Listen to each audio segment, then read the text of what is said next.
I spent 45 years as a couple counselor, 45 years in a room with two people who once loved each other, listening to what had happened to that love. Not the dramatic versions, not the explosive betrayals that make the headlines, the ordinary versions, the quiet, accumulated, completely everyday erosion of two people who stopped seeing each other while they were still sitting in the same room. And across 45 years and more than 3,000 couples, the single most common pattern I observed was this. People spend their whole lives chasing distant things while neglecting the most important person standing right beside them. I am 89 years old.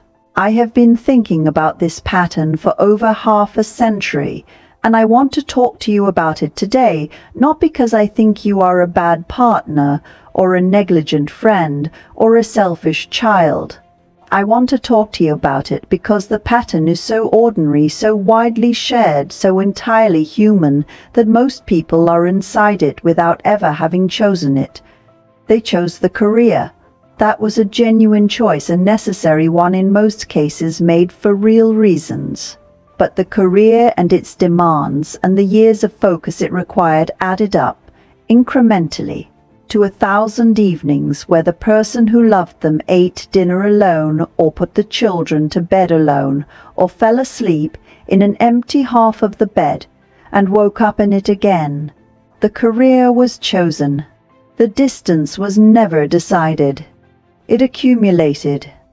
They chose the ambition, the achievement, the forward motion, and they meant to balance it.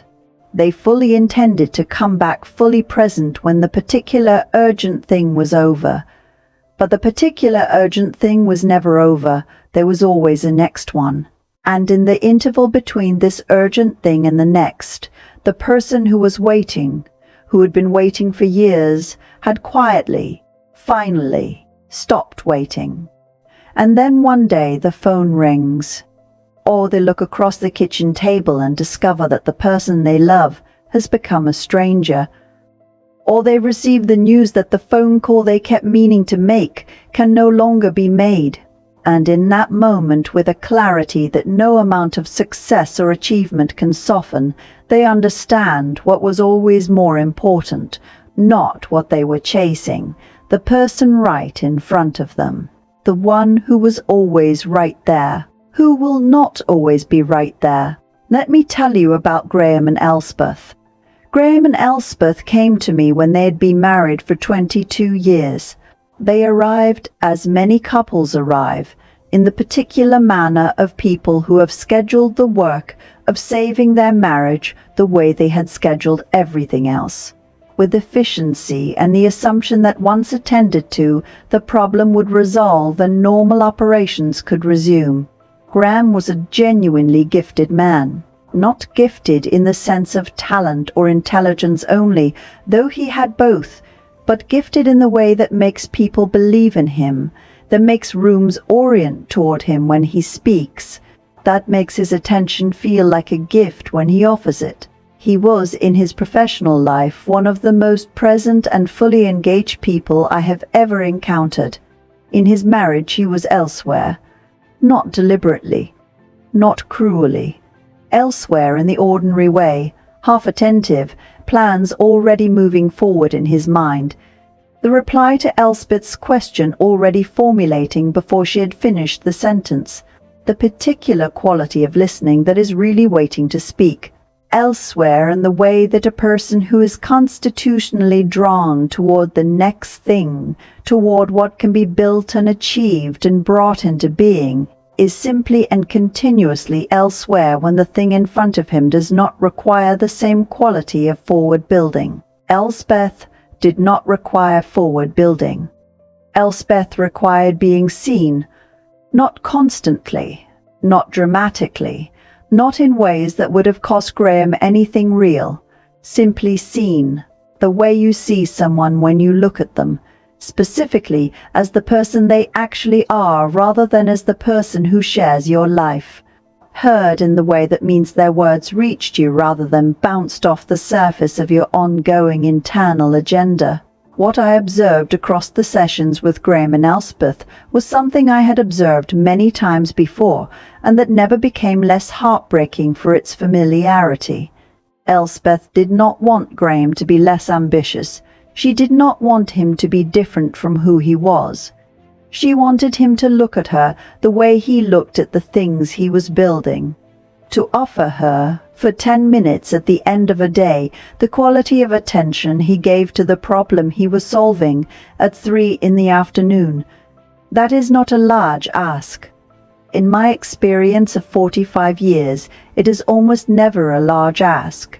What the person right beside you is asking for is almost always considerably smaller than what you imagine, and almost always something you could give today, right now, in the next conversation, if you chose to. Graham eventually understood this. Not in the office, not in the sessions. He understood it one evening, when Elspeth said something to him that she had clearly been constructing for a long time. The way you construct something you have been afraid to say because saying it makes it real. She said, "I have not felt like the most important thing in the room to you in 11 years. I am not saying that to hurt you.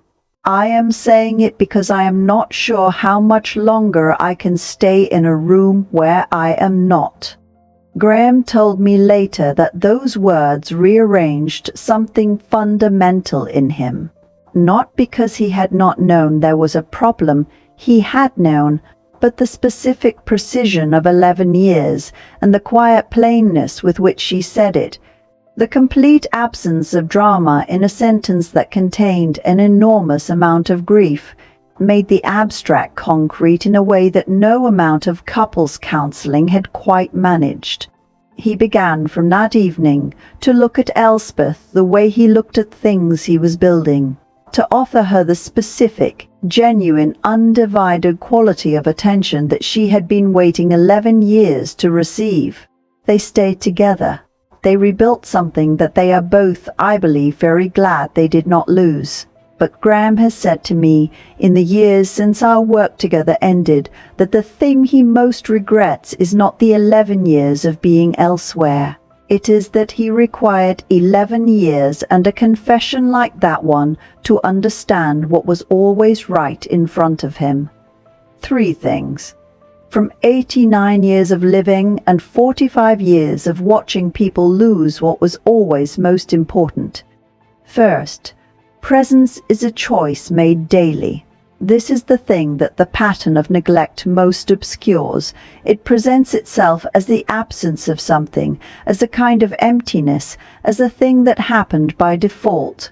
It was not a default. Every day that the person beside you was not fully seen was a day in which presence was available, and a different choice was made instead. Not maliciously, not consciously in most cases, but made. And this means that the reverse is equally true. Presence is a choice available to you today, not eventually, not when things slow down or the urgent thing passes or the circumstances become more favorable. Today, in the next conversation, in the next shared meal, in the next moment when the person beside you begins to speak and you have the choice, as you always have the choice, between the quality of attention that genuinely reaches them and the quality that only appears to. Make the choice. Today, it is the most powerful choice you will make all year, and the most neglected. Second, the person you are chasing is not more real than the one beside you. This is perhaps the most important thing I learned in 45 years. The distant things have a particular quality of reality, of vivid potential, of not yet arrived promise that makes them feel, in a specific way, more substantial than what is already present. The career milestone, the achievement, the version of yourself you are working toward, the next level, the future thing. All of these carry a kind of luminous weight that the already here does not seem to carry. The already here is ordinary. It is Tuesday evening. It is the same face it was yesterday. It does not shimmer the way the not yet does. But it is real in a way that the not yet is not. It is here. It is available. It is asking, in whatever way it asks, to be seen and known and genuinely encountered. And every day you spend chasing the luminous not yet at the expense of the ordinary already here is a day the already here becomes slightly less available, slightly more resigned, slightly more capable of making a different arrangement for where it puts its love. The person right in front of you will not always be right in front of you. That is not a threat. It is simply the truth of the finite. And finite things are more precious, not less, for their finitude. The already here is not ordinary. It is extraordinarily, irreversibly temporary. Which means it deserves not the attention left over after you have given everything to the distant thing. It deserves the first and finest attention you have. Third, say it now, not when things are easier, not when you feel ready, not after the particular urgent thing has resolved. Now, tell the person beside you what they mean to you, in the specific language that belongs to the specific relationship between you, not a general declaration. The specific thing, the real thing, the true thing that you have been meaning to say and have kept finding reasons to defer. The thing that would matter to them to hear. The thing that, if something were to change tomorrow, you would wish with everything you had that you had said today. Say it now, while the saying is possible, while they are still right there, in front of you, available to receive it. I sat with Graham 3 years after our work together ended. He told me that Elspeth had been diagnosed with something serious. He was frightened in a way I recognized. The particular fear of someone who almost lost something and does not know if the second chance will hold. He said, "I cannot imagine spending the rest of my life in a room without her in it." I said, "Then make sure she knows that. Every day. Specifically, truly, in the way that only you can say it to only her. I am 89 years old, and I've spent 45 years watching people discover, too often too late, that the most important thing in their lives was the person right in front of them all along. You still have time to discover it differently. To discover it now while the person is still there. While the saying is still possible, while the presence can still be offered and received. Look at the person right in front of you, not through them, not past them, at them, specifically, as the irreplaceable, finite, extraordinary, ordinary person they actually are. See them, tell them, hold nothing back. The time you have with them is shorter than you think.